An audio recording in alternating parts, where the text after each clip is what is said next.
Okay, call to order. Work session, Goodyear City Council, 26 January 2009.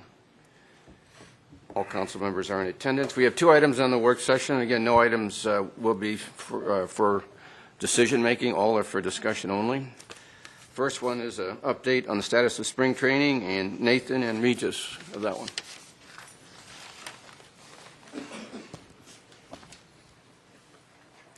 Mayor, members of council, thank you very much this evening to give us the opportunity to update you on this ballpark. I'll be handling the first part of the update, which will cover the construction update. Mr. Torres, Nathan will then handle the operation portion of it. Just to bring us up to speed for those out there in the viewing public that might not be completely on top of it, the location of spring training is just south of Yuma, off of Estrella Parkway. This site is comprised of two separate locations. You've got the ballpark to the north, which is just south of Goodyear Boulevard, and approximately 1/2 mile to south of that is the Indians, and about another 1/4 mile south of that is the Reds, adjacent to them. The Indians Development Complex, as you can see, February of '08 in the viewing here, and then today, as it currently stands. We finished the complex in August of '08, turned it over to the Indians. They've actually already held an instructional league there, and Mr. Torres has actually had activities there with a senior men's baseball league tournament going on there for about 3 weeks in October. So we've already started utilizing this facility to the abilities of it that it's got for us. Again, just another site back in February of '08, bringing up the progress there. And today, the clubhouse and the way it sets. The clubhouse, of course, comprises of 42,000 plus square feet.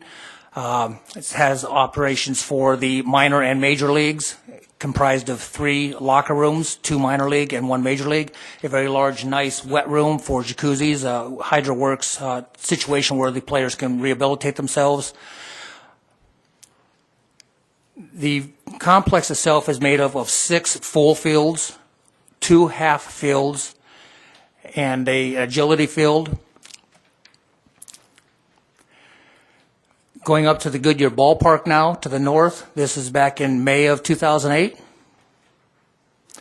And in October of 2008. And January of 2009. The complex come along very well. We are slated with no problem whatsoever to open up first pitch and actually have several activities the last of February there related to spring training.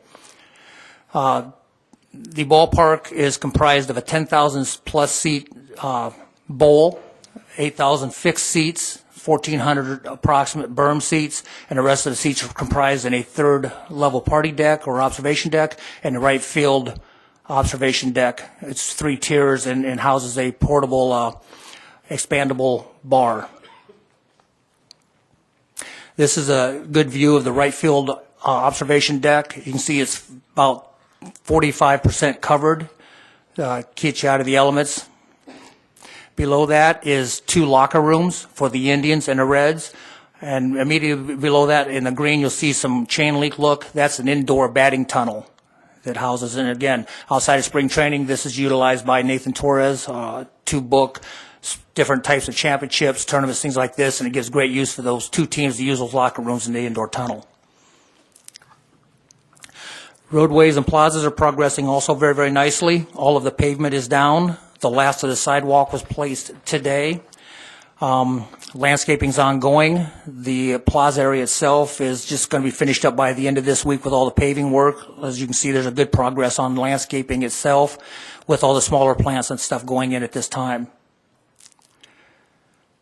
Last Friday, the 16th, on the 16th, we set the art piece in place, and the weekend after that, the arts personnel that manufactured it and brought it out here for us finished it off and got it all looking to the acceptance of the artist.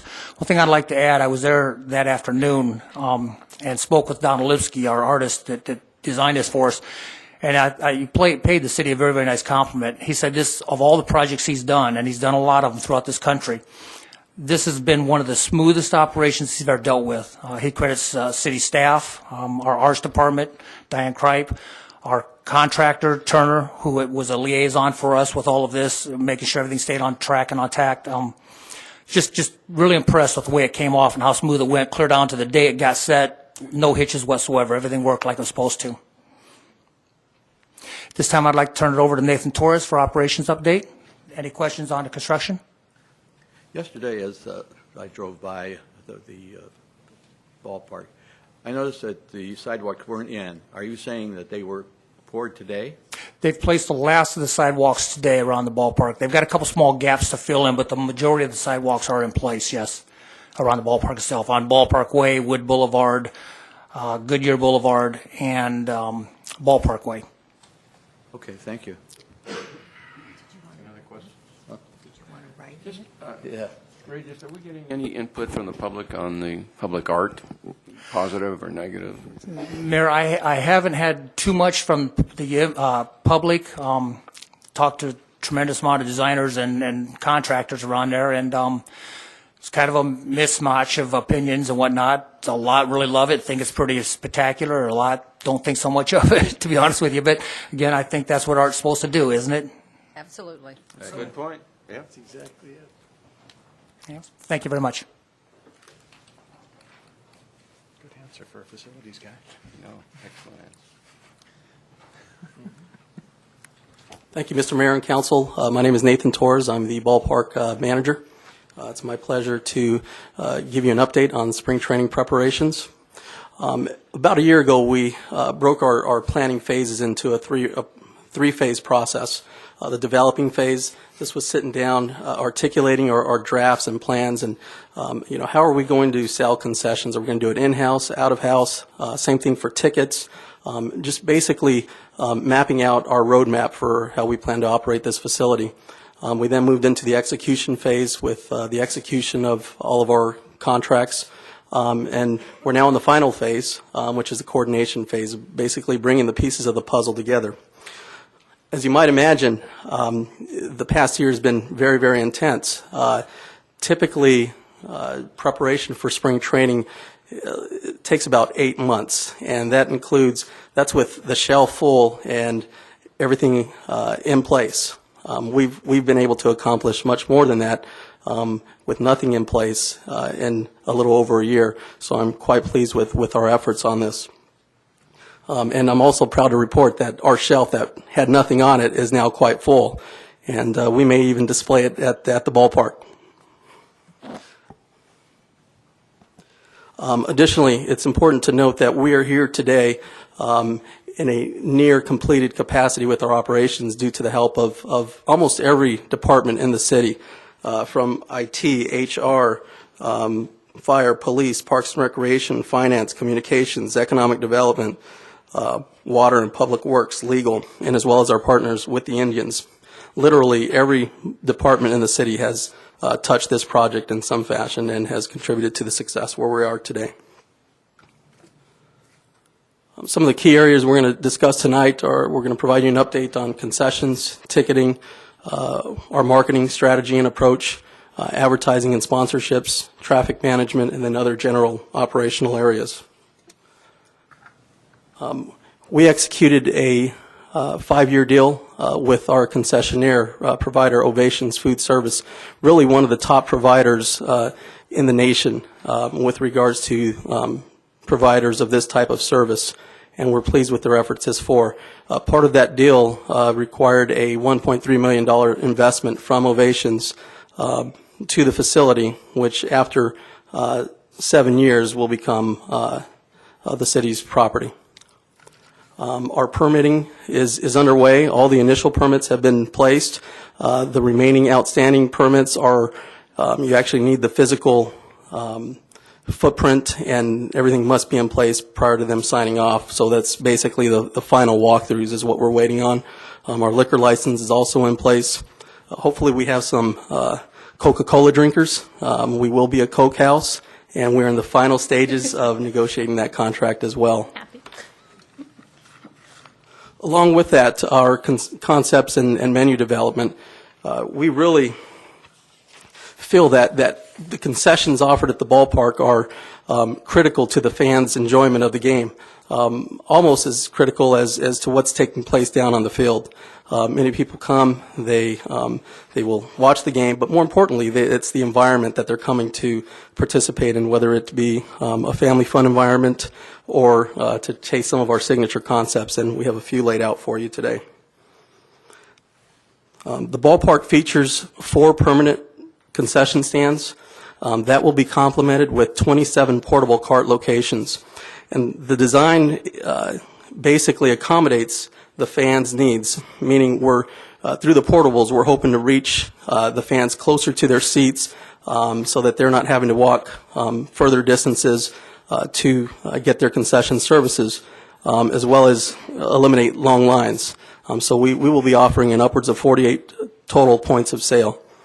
The concession cart menus will offer anything from Philly cheesesteak, nachos, lemonade, peanuts, Cracker Jacks, the traditional ballpark fare.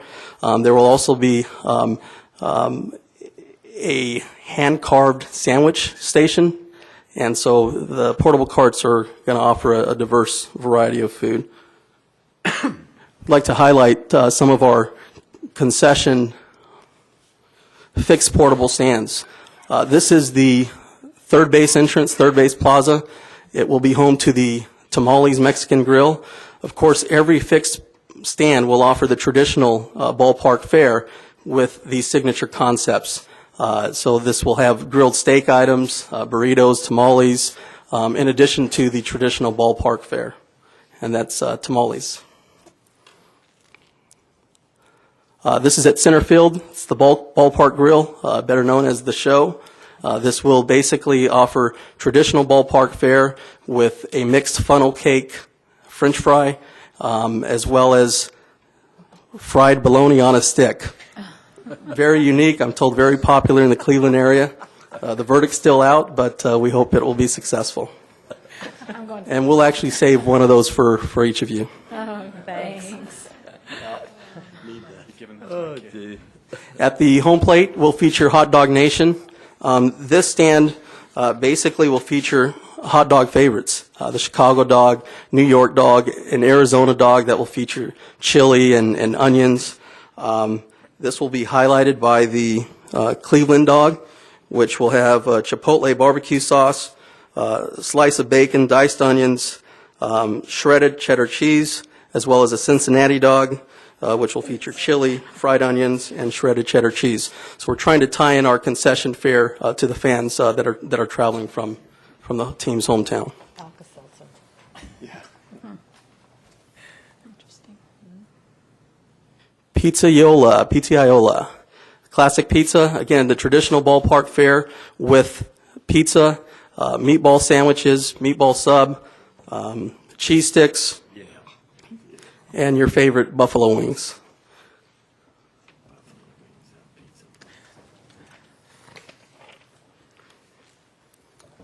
In terms of ticketing, we secured Ticketmaster as our ticketing agent and executed a 5-year deal with Ticketmaster. They're supplying all of the infrastructure needs in terms of equipment, scanners. Everything is state-of-the-art.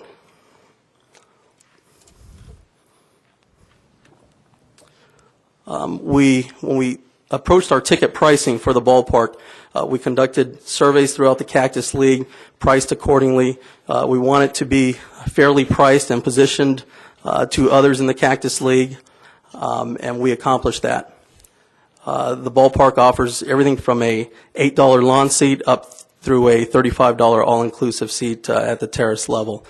So there's something there for everyone to enjoy.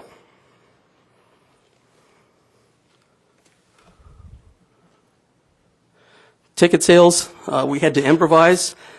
Tickets went on sale December 13th without a facility in place.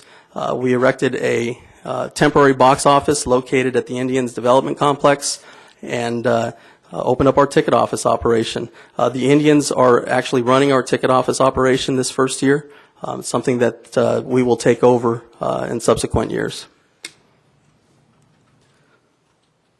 In terms of ticket sales and how things are going, Regis mentioned some of the signature elements of the ballpark.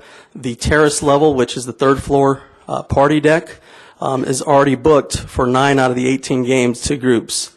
That's very, very good number this early in the game, so we're continuing those efforts, and hopefully we'll max out that tariffs will be sold out 18 games. Yes, sir. Have you seen the literature that was mailed out by the Indians to the business communities? Mr. Mayor, Councilmember Sousa, yes, sir. We did. Excellent piece of literature. We did see that literature and had some input in that development as well. Excellent. In terms of ticket sales right now, our foundation is our full season equivalents. This is where you want to push. You want to be grounded. You want to have a strong foundation in your season tickets. Currently, we're at 1,117 full season tickets sold. How does that compare to others in the Cactus League? That puts us right at about 11% of our seating capacity. Other facilities, the average is anywhere from 3 to 6%. So we're doing quite well. Of course, the Cubs are obviously on the high end, but we're doing very, very well with our season ticket base, and we hope that that will continue to grow. Overall, total tickets sold to date, we're under 40,000 tickets right now, and we're on target to reach our projected paid attendance of 75,000 tickets sold. We took a conservative number to use in all of our revenue projection models, and feel that that's very achievable. The Indians, for their model, they're actually using a 90,000 paid attendance. If we get there, that's fantastic, but we're going to keep pushing and careful with how we propose our revenue projections.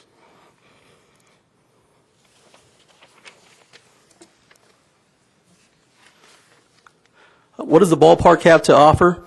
One of the signature pieces of the ballpark, we will actually have a family fun zone that will be available. It's free of charge. It will feature a miniature wiffle ball field, a pitching, throwing, batting cages right on site, a train that would go through on certain days. We're really trying to enhance the fan experience to make it second to none. It will also feature picnic tables where parents can sit in the tables, still watch the game, and let their kids have fun interacting in some of the other activities throughout the ballpark. We have many promotional days that are available. Just to name a few, military days, we have autograph days, we have senior stroll the bases days, we have senior days, college discount days, Goodyear resident discount days, and we have also assembled a family fun pack. It's where people can lock in for one price, $12 price, get their game ticket. It's in a fixed seat and includes hot dog, drink, and chips, and we're working on identifying those dates that the fun pack will be available on. I would encourage all of the public to visit our website at goodyearaz.gov and find more information out on the promotional days that we're offering at the ballpark.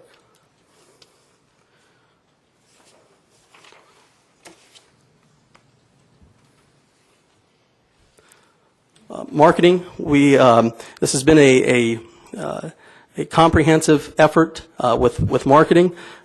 City, Indians, Ticketmaster, Southwest Valley Chamber, to name a few. These are a few of our ads that have run and will continue to run. We have made adaptions where we've needed. There was an opportunity with Ohio State being in the Fiesta Bowl, and we took advantage of that and took out a program ad, and I believe others actually walked in a parade carrying a Goodyear Cactus League promotional float. So our efforts are strong. The Indians are taking care of their home area in Cleveland and through their radio channels and their other networks, and we're doing everything possible to get the word out and promote baseball in Goodyear.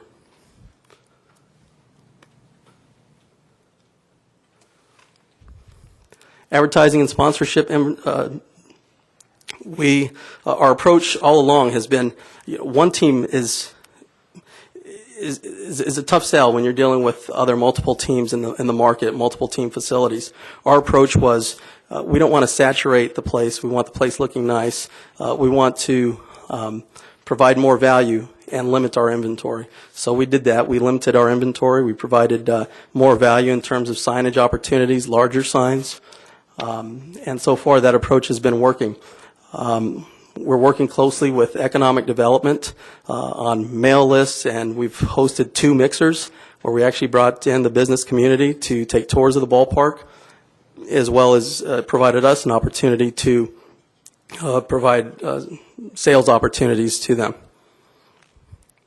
In terms of where we're at today with our advertising and sponsorship, we're at 99% of our revenue goal for marketing and sponsorship, and we will continue to climb and exceed that goal.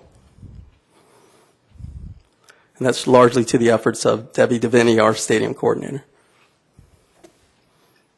Here's a list of some of our current sponsors, and we will continue to add to the list as we move forward.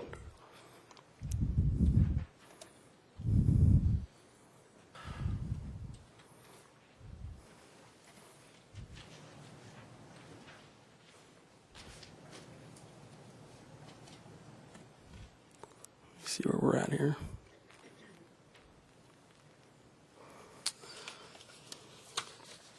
What you see in front of you now is basically the traffic management, and it's not showing up very clearly, but you have the entire plan available. This is a work in progress.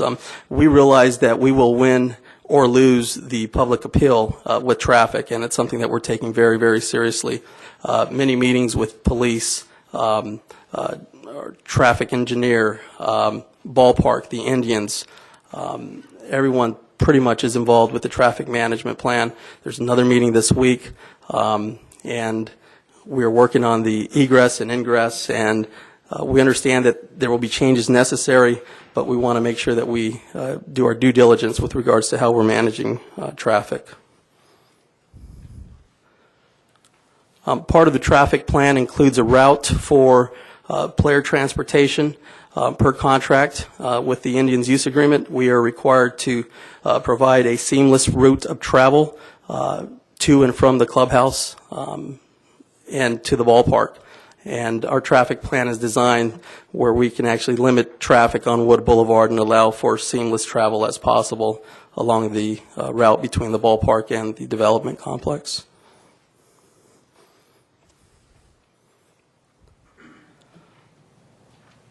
We have several operational teams in place. We will facilitate a roaming operational team in 2 different areas of the ballpark. The first will consist of PD, fire, Parks and Recreation, streets, as well as the traffic barricade provider. And Dean Kokenauer, our risk manager. This team will be deployed for the first few ball games, and they will be able to make any needed correction to the traffic plan. Once ingress occurs, they will then roam the facility and evaluate how things are going for us. After the game, we will meet and make any corrective changes as needed. But there's value to having high-level staff in place the first few games, so that these things can be, or items can be addressed if needed. We will also do the same thing on the facility side with Regis Reed as well as Public Works.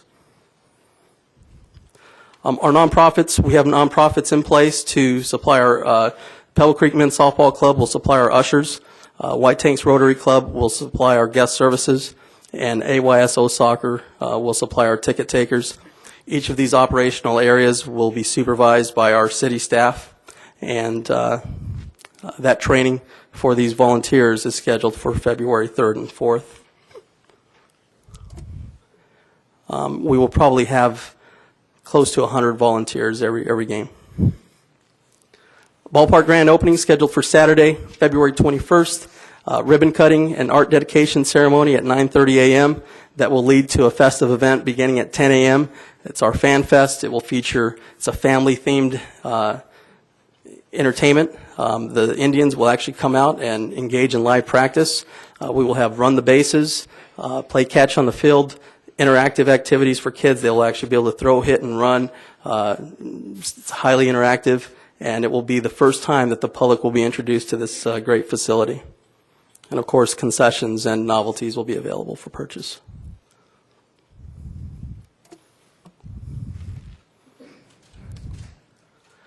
The driving concept for the facility through design, and it's carried out through our operations, is a ballpark like no other. And we truly are positioned to deliver the best spring training facility in the nation, not only from a physical building standpoint, but also from our operations that we have in place. Opening day is scheduled for February 25th, and we encourage everyone to get their tickets early. And with that, Mr. Mayor and Council, Regis and I are available to answer any questions. Okay, before we go around the council, any comments from the public? Okay, comments, questions, any?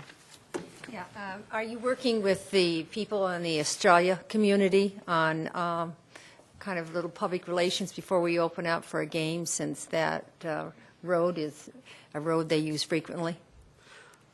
It's a great question. We have not. It's something we can definitely look into and engage their community, and we can invite them to our next traffic meeting.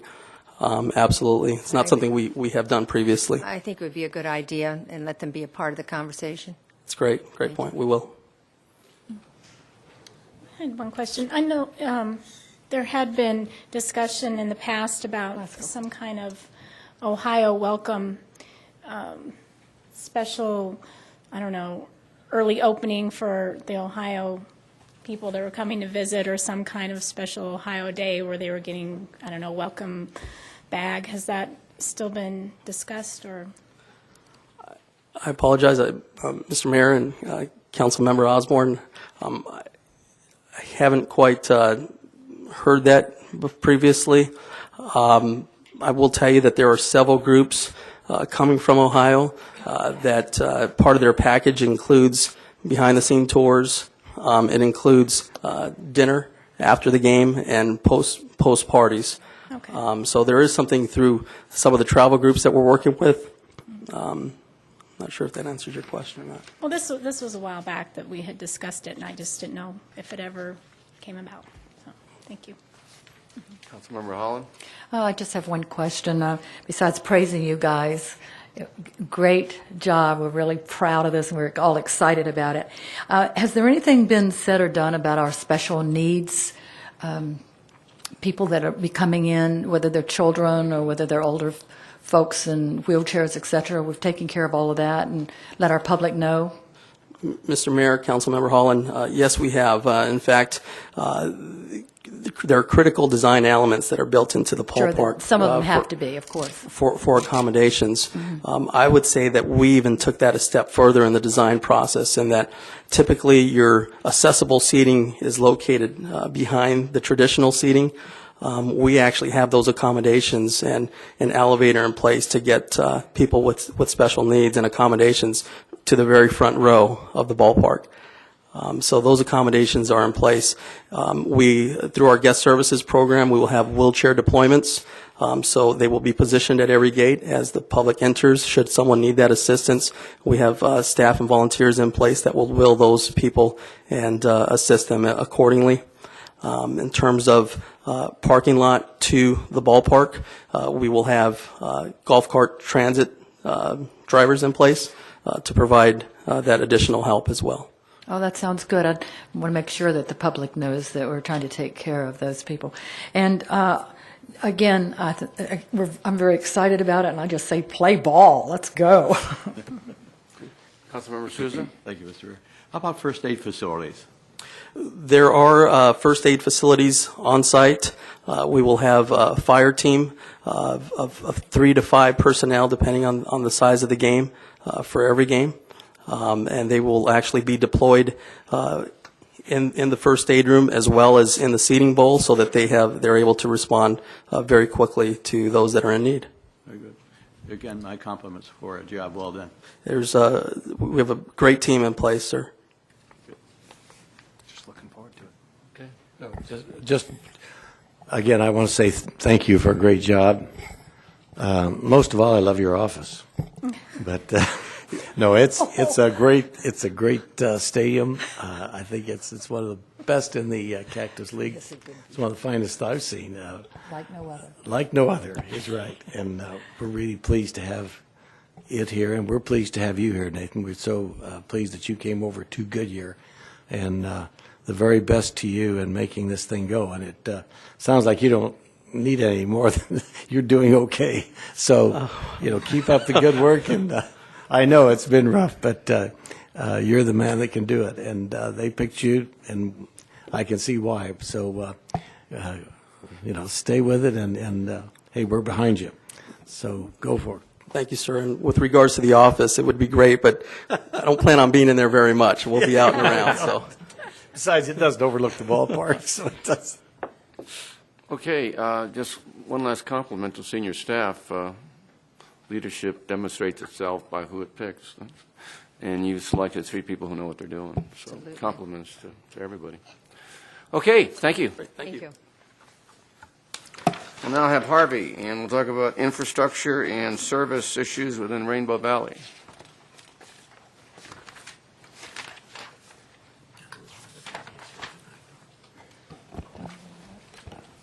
Mayor, council, I have a PowerPoint presentation. There it is. I know we have limited time and there's several issues. The purpose in this work session is to brief the mayor and council on development issues that are currently confronting the city in an area known as, I'm calling the Rainbow Valley area. And defined as to the north is Williams Field Road, to the south is Patterson Road. If you recall, or if you know where the end of Estrella Parkway terminates with its current improvements, Patterson Road is approximately 7 miles to the south, so it's approximately 7.5 to 8 miles east and west. That's the area we're talking about. The area is part of the city's municipal planning area. It contains over 36,000 acres, or approximately 57 square miles. We have 6 pending development proposals in various forms within this, what we're collectively calling the Rainbow Valley area. And the 6 proposed developments are listed on the PowerPoint. The largest being Estrella Region 3, which is over 7,800, and then the smallest being 288 acres, being Sierra Vista Foothills. And I'll go over a little bit more of those in just a second here. Of the 6 development proposals, all but 2 have been annexed, wholly or partly annexed. Terra Sante up at the top, the white portion is not annexed. The green portion is annexed. Estrella Highlands has not been annexed. If you recall, Madera down to the south was annexed in December of 2007, and we have a pre-annexation development agreement on property known as Madera. This is the general plan land use map superimposed on those particular developments. This is a summary of the 6 development proposals. The 6 development proposals represent 13,545 acres. At build out, if we approve those 6 development proposals as is, that translates into over 51,000 residential units and 893 acres of commercial and employment uses, and close to 3,000 acres of parks, open space, and other public and quasi-public land uses. I give you this slide to just give you some feel for the magnitude of the development that's being proposed in the area. And I'll briefly go through each one. I'm not going to go over the land use. I just want to let you know what the status of each one is. The first one, Terra Sante, we've done 3 reviews of the final PAD, and they have a pending development agreement that staff has reviewed. The next one is Estrella Highlands final PAD. We've done 2 reviews of the final PAD. This property needs to be annexed. There's not an annexation proposal at this time, and there is not a development agreement proposed at this time. The next one is Sierra Vista Foothills, which is a final PAD also. There's been 2 reviews of the final PAD and no development agreement pending at this time. Rainbow Valley, there's been 1 review of the final PAD and no development agreement. And Madera is probably the furthest along. The final PAD is currently pending at the Planning Commission, there's been a third review of the development agreement, so the one that is the furthest along is Madera. Estrella Region 3 final PAD. This property was zoned back in the mid-'80s, and it was a preliminary PAD. It's now being modified with a new preliminary PAD rather than a final PAD. I think that's labeled incorrectly. And that preliminary PAD was pending at the Planning Commission, but the developer, Newland, has requested a hold on that particular application until some water issues are resolved. That's where we are with those 6 development proposals. And I'm going to briefly go over the primary development challenges facing the city staff and the city, and then I'm going to go over what I'm calling regional solutions to some of these challenges. First and foremost, water is probably the largest, the biggest challenge facing the city. The area has generally poor quality water with some exceptions, and would require high cost for water treatment because of brine beds if we continue the traditional treatment of water through groundwater in the area. The area would require 2 wastewater treatment plants that would have to be sited, designed, and constructed, and of course O&M for those 2 facilities. The area lacks facilities for adequate fire and police response, and of course those facilities would need to be funded. Operation maintenance costs would have to be funded.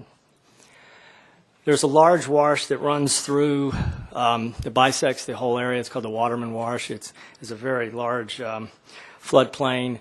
Most of the developers that are touching, or I think all of them that are touching the floodplain, wish to reduce the size of the floodplain, which makes sense, and take a lot of the property out of the floodplain, channelize it, make improvements. The problem is that to be able to do this, it requires cooperation with property owners or one entity to take on something like this kind of work. And the other issue is Waterman Wash in terms of crossing it. There's at least 4 arterial streets and bridges that need to cross the Waterman Wash if we want to have, of course, dry crossings of this wash. And the funding source and the responsibility for building these bridges needs to be identified. And of course, community parks, the identification of large community parks, acquisition of these parks, as well as funding the improvements of these parks, it needs to be resolved. And each of these parks can be anywhere from 50 to 100 acres, and we estimate 2 to 3 of these parks would be needed to serve this 13,000 acre area. And what I'm listing now is these are the issues that I believe need, and the staff believes that it needs regional solutions to, that not one developer can tackle this issue, and the city at this time does not have the resources to tackle these issues. I think primarily is water. As I indicated, there's generally poor water quality, with the exception of the south. When in the Madera area, there's some good quality water. However, the extent of the good quality water and how long that will last has not been confirmed. Beyond that, the Water Resources is proposing to extend a water transmission line from south of I-10 down to the Rainbow Valley area, be a 30-inch water line. And this particular line can bring some good quality water to the area for blending, for redundancy. It's needed regardless of whether there are pockets of good quality water. We believe the water issue needs to be tackled first, and not one entity can probably build this and fund this water transmission line, and the city at this point in time does not have the resources to do this. Second of all, Waterman Wash, as I indicated, this would require private funding, regional cooperation. It's difficult for one developer to grade a portion of the wash without involving the neighboring party. So the channelization of the wash requires cooperation and funding among the various developers. Once again, Waterman Wash, bridges. No one developer is willing to tackle the construction of these bridges. The city could fund these through developer contribution and impact fees. Each developer is willing to pay their fair share, but one party needs to be responsible for the building the bridges. Once again, no one developer is willing to dedicate 150 to 100 acre land. The city has to acquire the land. The city has to fund the improvements. No one developer is willing to do that. O&M costs, the regional infrastructure, public safety services primarily, needs to be funded and guaranteed by the developers. Some of the solutions for financing regional improvements such as these, and I'll go over some of the traditional ways that we've done this in the past. Each one has its pros and cons. I won't dwell on these, but just to give you a briefing on those is obviously the Community Facilities District, which the city has used extensively in the last 15, 20 years. The thing that the city staff is fairly adamant about is that we do not want to commit to the formation of CFD, that goes through a process where they make application, look at it on its own merits. And at this point in time, the current market conditions make the CFD as well as the improvement district very difficult. There are direct administrative impacts to the city with CFDs, and there are some indirect financial exposure to the city. Improvement districts, there are direct financial exposure to the city, and of course, the market right now is bond market is very poor, and improvement district may not be an option. The other another option is in the traditional way we have funded regional improvements is through development fees for doing an infrastructure improvement plan, which is basically a CIP, a capital improvement plan, and do a corresponding development fee study so that the fees that would be collected on each house would reflect the total cost of the infrastructure. Our current fee structure throughout this in the city does not reflect this infrastructure. So our fees do not reflect this, and would have to adopt a new zonal fee to fund these improvements. Much like what we just recently went through with the Sonoran Valley. As you recall, the fee per house was over $26,000, which was considerably more than the rest of the community because it reflected the true cost of infrastructure. So a similar study would need to be done in this area to reflect the new infrastructure that would be required. Another approach is city-funded improvements with reimbursements from developers. Basically, this would be financed through developer contributions, impact fees. One example is the Goodyear West Memorandum of Understanding, where the city expended the capital to expand the wastewater treatment plant with the anticipation of getting developer contributions and impact fees from each of the developers with the recordation of plats. And of course, the market turned south, and we didn't receive many of those contributions, or most of those contributions. Another approach is the developer-funded improvements with reimbursements by other developers. The developer provides the upfront financing and receives reimbursements from developers, payments, and impact fees. So they're providing that resource rather than the city. Those are basically all the funding options that I'm aware of, the traditional ones that we've used in the past. It comes down to the question in terms of in managing growth in this area is what is the city's tolerance for development risk at this time. The staff believes that financial guarantees are needed for developer obligations, especially with O&M payments. Oftentimes, we ask developers to provide for operation maintenance costs for police and fire over a specific period of time, and asking them for financial guarantees. The question is when do we receive these financial guarantees? What's the acceptable form of this financial guarantee? And does this O&M expenses that we are going to absorb eventually. How long should it take? We've in the past, we've done 3 years, we've done 5 years. The new model is they should cover all our expenses until project revenues exceed expenditures. I guess, but the bottom line is the staff can minimize or reduce financial risk and exposure to us, but I don't think we can eliminate. There's always going to be financial risks if you approve development. Then the question is zoning entitlements and timing of resolution, issue resolution. Once zoning is approved, it is difficult for the city to revoke zoning, to take zoning away because of Proposition 207. Our hands are tied on taking zoning away, and we lose a certain amount of control once the property is zoned. The city has the greatest legislative prerogative when it comes to zoning, but once zoning is approved, we don't have that latitude. So the question is how do we deal with these regional issues? What's the framework? Do we do it prior to zoning, or do we do it prior to approval of plats and construction of improvements? And the development community will tell you, well, the city is not at risk because no one's turned any dirt, so why don't we work these things out later? But we found that there are still risks associated with it. The question is, when do we resolve this, prior to zoning or prior to approval of plats and construction improvements? And the other issue is renegotiation of development agreements maybe with a developer we have that signed the development agreement, or a successor in interest, which is after zoning approval.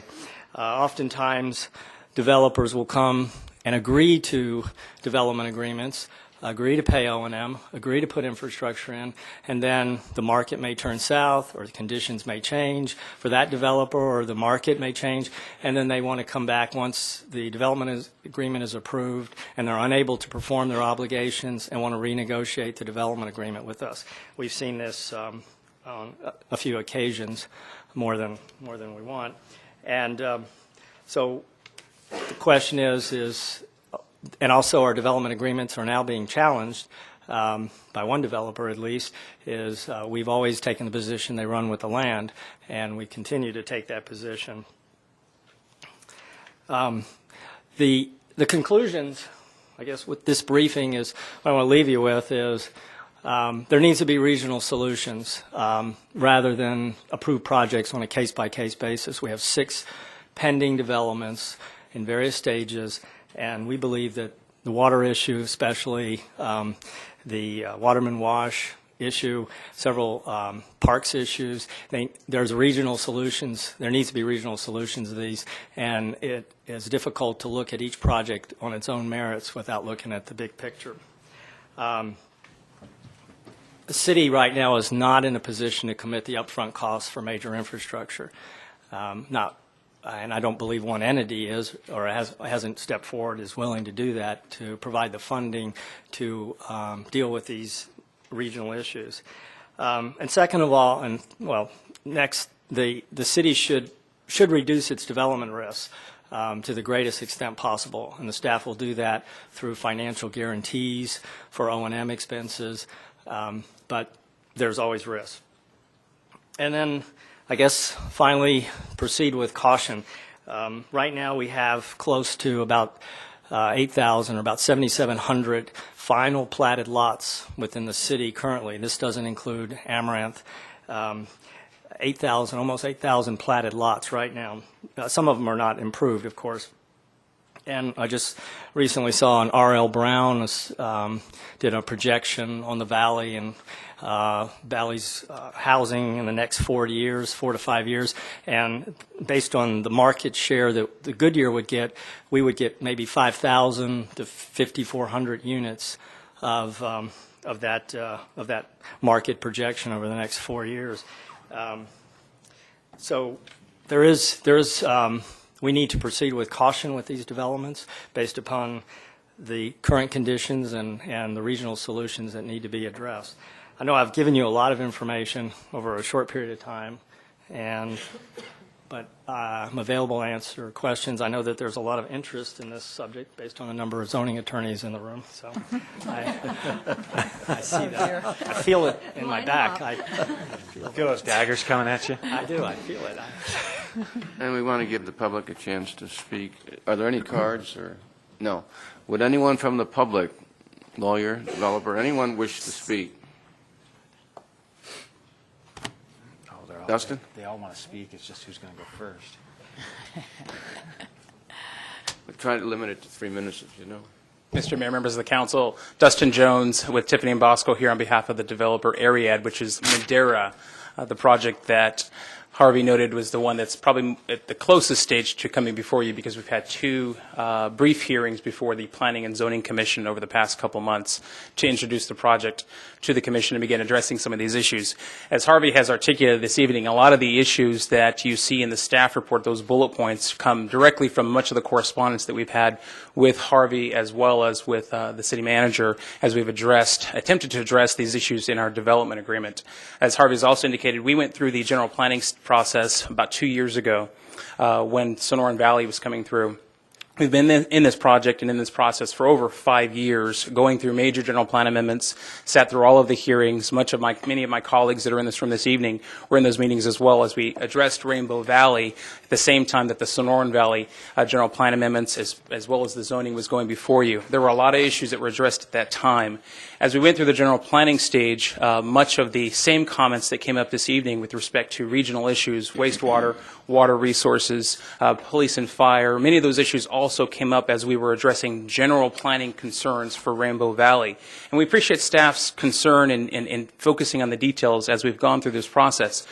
While we were working on the general plan, we submitted our final PAD zoning application to the staff and have gone through 5 different reviews as we've addressed those concerns and have gotten down to those 5 or 6 bullet points that you have in your staff report. But as we were going through those reviews of the PAD, many of these issues of regionalism came up, and we kept making changes to our PAD to accommodate those regional issues. Particularly the circulation plan, our PAD was modified to incorporate much of the regional studies that were going on. Also, the city engaged in a water resource and wastewater study where they hired a consultant to address the wastewater issues. Our PAD was revised during that 18-month period that we had it into the city to accommodate that regional discussion with the city. All of these discussions we've been having with the city have been dealing with regionalism and being regional players, and we respect that and we understand that. However, we've also been very, very open in telling the city that we want to be viewed on our own as well. We annexed into the city just over a year ago, December of 2007. And at the time of our 2,400 acres being annexed into the city, we entered into a pre-annexation and development agreement with the city.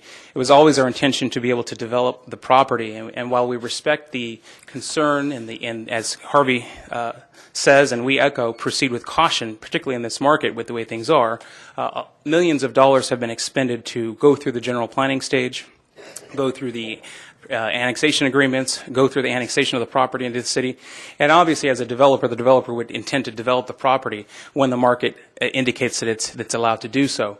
But at this stage, because of all of the effort that's gone forward, we're really at the cusp of being able to have an entitled property, whereas we don't have anything that's entitled right now for any type of development. While we respect all of the bullet points and the issues that have been raised, and again, these issues that have come up tonight are not new issues to us. Most of them have been discussed in detail through our reviews on the PAD, through our reviews of the general plan, and then even our master development agreement that has been submitted to the city. We're in, I believe, the 3rd or 4th review.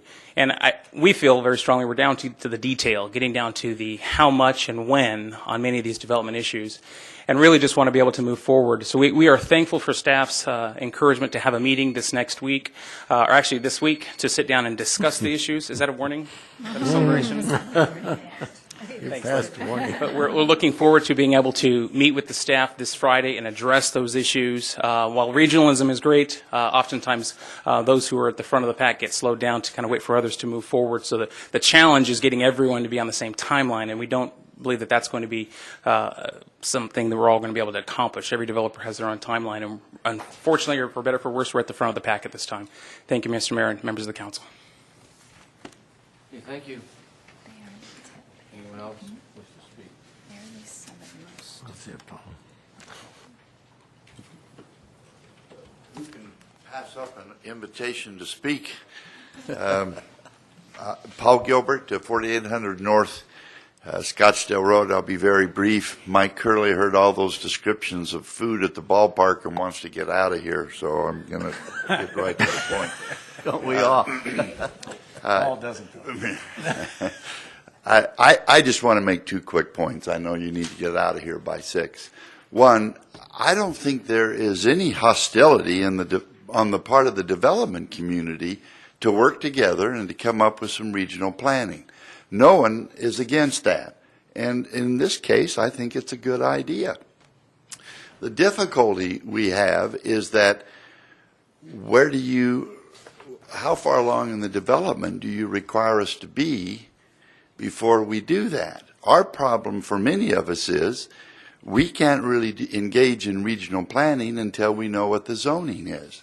The zoning is the predicate, that sets the stage so we can go forward. We know our density, we know what we can develop, we then can go to the lenders. Then after zoning, we can participate in regional development because we're in a position to know what we can borrow, and we can go to our lenders and tell them this is the zoning that we have. Lastly, we understand the city needs to be protected, but the key in this case is that virtually with no exceptions, no one's living out there.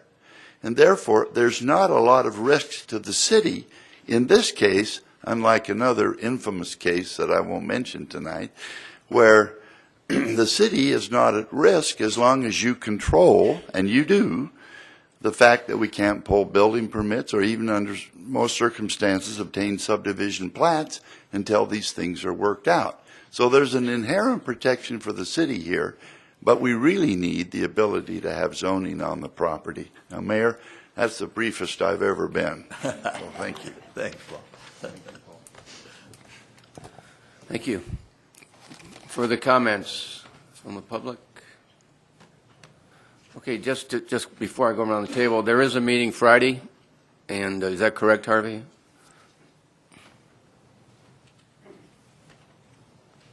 Yes, Mayor, I failed to mention that. We're having a developer meeting with representatives from the property owners on Friday, this Friday, the 30th at 1:30 in the Veneta office conference room, where we'll go over the issues with them. Okay, thank you. We can delay a little bit to keep talking. Okay, let's start on this side. Any comments or questions? A question, Harvey, or for one of the water guys, has to do with the poor water supply that you were talking about. I guess that assumes that we would put a reverse osmosis plant down there to try to take care of some of that brine and then pump some of our water from our plant through a pipeline that we're going to run down there and blend it. Was that taken into account, the reverse osmosis plant? Because it wasn't mentioned, and I just wondered if we were going to further dilute that. Sean could Mrs. Holland, Mr. Mayor, I'll answer that first. That is one option, but there are other options because we don't want a reverse osmosis if we can avoid it because of cost. Right, I know that, but I also was thinking about the cost of running a line. I assumed part of it would take up the... From a cost-value basis, it's a lot cheaper to do a line than it is to do reverse osmosis, and I'll let Sean address that. Good evening, Mayor, members of the council. The city manager is correct. When we talked just recently about water rates and the cost of supply, our most costly source of water that we have today is reverse osmosis, and depending on the quality, and the quality fairly consistently down south is very poor, the treatment cost would be very, very expensive, probably somewhere north of $4 a thousand from an O&M component. And then when you look at the capital cost to develop that, you have to build the treatment facilities, which are reverse osmosis. You create a brine, a waste product that we have no easy way to dispose of today, short of a brine pond. And then we have, obviously, you can have maintenance and operational issues with that. When you look at the region as a whole, and I'll just throw out some big broad-based numbers, but when you look at about a 30 million gallon per day demand, which is about what this area would encompass, some of the work that we've done with some engineering firms, that would encompass about 1,200 acres of brine beds if you were to treat all of that water to meet that 30 million gallon demand with reverse osmosis. So as the city manager mentioned, what we want to do is try to blend our sources where we can, and we have some lower cost surface water. We have some lower cost water north of the city that we'd like to bring in and actually import Is that the Adamant? into this region. Correct, yes. But it's a balance. If we import all of that water to the south, then when development occurs someplace else in the city, we won't have that resource for them either. So it's a bit of a balance. And that's good water we're bringing down. I mean, we don't have to do anything to it at all. Very, very low cost, minimal treatment. And the surface water obviously requires treatment, but there's no replenishment obligation. So that's another Okay. whole issue here when you start to talk about groundwater withdrawal. Okay. Thank you. Thank you. Councilmember Cavalier. Yeah, just a couple of questions. Harvey, is there any sunset on any of these zonings or these PADs or anything? Once this is done, once we approve, the council approves this, over a period of time, if nothing is done in the way of development, none of that goes away. That stays, right? Mayor, Councilman Cavalier, that's correct. Proposition 207 tied the city's hands in terms of revoking zoning. Prior to that time, Okay. the city could revoke zoning based upon lack of non-compliance with conditions about- of zoning. But Yeah. now we can't. We can't do that now. It's risky for us to do that. We can, but it's risky. It's very risky. And even preliminary PAD. Well, preliminary PAD doesn't give them the right to develop. Yeah, It gives that's them true. an entitlement. Give them but an entitlement. But it doesn't give them the right to But develop. it's a step toward that, and I just wondered if that. Then the other thing is the Waterman Wash seems to be an issue with bridges. Years ago, when I first came here, in some of the areas in the East Valley, we didn't have bridges, and we just built the roads through the washes and through the riverbeds, and until the bridges came. Is that a requirement for development now? Does that have to be? Is this something the developers have to put in right now, or is this something that could be delayed until later after the development may be partially started, say a quarter started or something? Mayor, Councilman Cavalier, it's very risky for the city to allow just wash crossings because of police and fire floods. Yeah. and public safety issues. If we do have a flood event, this is a huge wash in Right. places. It is it's huge. half a mile, a quarter of a mile wide, and a large tributary that could carry a lot of water, and we wouldn't be able to cross it. So it's very risky for us to do that. Well, if there were other outlets where they could get out, I suppose that would be an issue too, if it was. And I don't know if that's true. I don't know where those would be, but I'm just, I remember when I first moved to Scottsdale in 1969, we didn't have a bridge over on Hayden Road over the Salt River. And we drove through the riverbed. I mean, they had the asphalt through the riverbed. And of course, when it flooded, you didn't cross it until the flood was over. But anyway, I just wondered if that was still something that could be considered for the time being until they got development going, and knowing that we do have to put the bridges in. Thank you. That's the only questions I had. Vice Mayor, do you have? Can you come back to me? I'm getting my hands around. I'm listening to the questions. Can we go to that side? Sure. Okay. On this side, any comments, questions? Where are you going? The other end? Councilmember Souza? Thank you. Okay. Well, I appreciate the comments that Paul made, and I would hope that all developers would follow that pattern. Because if we're going to develop this area, there's no question that we're going to have cooperation, not only from developers, but the city as well. And if the city gets involved in development of these properties, long range, it's going to cost us a lot of money. And of course, it's out of the question that we could accommodate that type of expenditure at this time and place. Harvey, I would appreciate a copy of your comments this evening, and because a lot of what you said is rather complicated, and I'd like to peruse it at leisure. Okay. And I'm sure other members of the council would like copies as well. Thank you, sir. Good idea, thank you. Councilmember Lord? Well, I think it's all about timing, and just listening to the comments tonight and looking at the status that we find ourselves in now as a city. It's not too palatable listening to all of this. And although I've certainly been an advocate of development, but there's a lot of unanswered questions and a lot of financial risk that keeps flashing in my mind, and it's not very settling to me at this time. So I can see it's just going to take a good deal of time to digest this and to see when in the future that we're going to be able to do this. I guess I'm concerned, I'm a little confused. I've always been worried about Prop 207. I was against it. I verbally went out and campaigned against it. And it passed, and everybody said, oh, it won't make any difference. But it does make a difference, and it does affect us, and it is scary for us. And I don't want to put the city in a position that we're going to have to go into further debt because we don't have any legal right to fight development once we make some of these agreements. So I have a lot of concern that needs to be answered. Joanne? Well, I will echo what you stated so nicely because you're such a nice person. I am too, but when it comes to this, you know what? Unless I hear a regional kumbaya, I'm not on board. I'm just, I need to feel much better about this, and I think there's a lot of unanswered questions. I think we've had our share of leapfrogging and intergalactic space jumping, and so I'm really, you know, at this point, yeah, I'm going to say, you know, give me You need to kumbaya. write that word down, she said, for your president. Galactical space you. jump. Okay. Vice Mayor? I'm chewing on a couple of questions. The zoning is predicated to regional planning, is what we heard out of Mr. Gilbert, and staff's challenge. I'm wrestling with this. Staff's challenge is you feel like you've got the most authority and ability to ensure the city's success as well as the development's success and being good stewards to the community at that same point.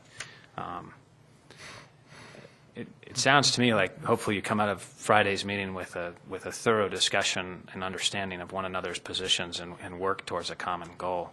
And it sounds like we're headed there. But I also respect the fact that, you know, folks have put in 5 years and millions of dollars, and some folks are better funded than others. And you know, we can't stick our heads under the sand just because we got hit really hard with one case that we all made a decision on up here, the 7 of us.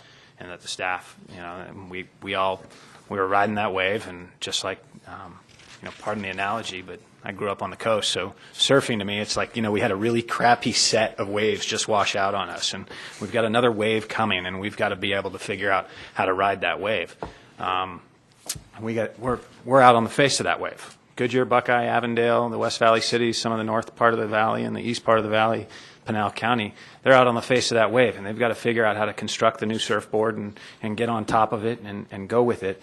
And I think our assumptions have to get thrown out on both sides of the table here. So not just on the private sector side, but also the public sector side. We've got to come up with a new set of, maybe not a new set of values. I think our values are still the same, but I think the game changing. I don't have, you know, I don't have a magic wand to figure out what that is. I'm hoping that maybe Friday's discussion will enlighten us up here, and hopefully some copious notes, if not some participation, you know, after that meeting. Hopefully that's not the stopgap. That's the first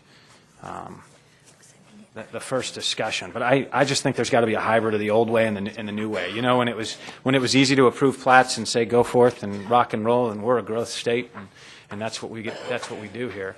We've got to do it, but at the same time, I hope we're able to set the example as we have on many other fronts in recent years, and maybe come up with some new hybrids of how we do this.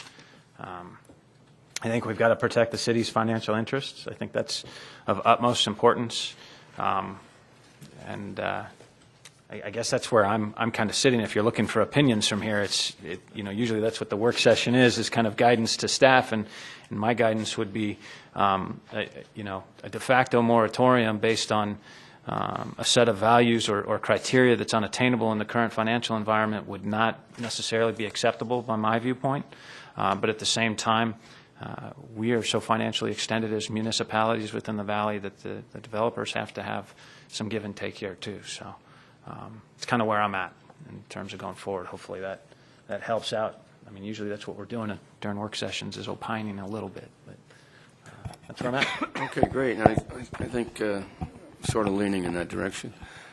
Before I comment, though, historically, we've used zoning in the city as a leverage issue that, and I remember the council members in the early part of this century talking about zoning as a leverage. It's our last leverage. Is that one of your major concerns here? You don't want to lose that leverage? Mayor, that's correct. Okay, and I understand that, and that's what you've been told historically by this council and previous councils. But, you know, I think the days of doing business as usual are over. We've got a federal government which is a bailout of $1.5 trillion to the major disrupting influence in our country today, and that's the banking financial. If you look at the state of Arizona, in this city, the industry which has the greatest potential to disrupt is the developer and building industry. So, you know, we can't lose them, I don't think. So I think we have to be careful, and business as usual to me is a thing of the past. We have to first protect our people, but you guys have to find a way to do that people aren't sacrificed in that effort. The developers in this area are suffering. And if they go down, we all bleed. So I don't know the solution, Harvey. You had a brilliant briefing, I thought. I thought the comments from our two attorneys, Paul and Dustin, were great, too. We just have to come together like Start Friday. I mean, we can't let these people suffer out there. They have to move on. If they don't move on, they lose their land. You know that. It's a terrible, terrible time. Good point. So, further comment, we'll close the work session. And how about if we start up at 6:25? Is that all right? Yeah. This work session's closed. E-session after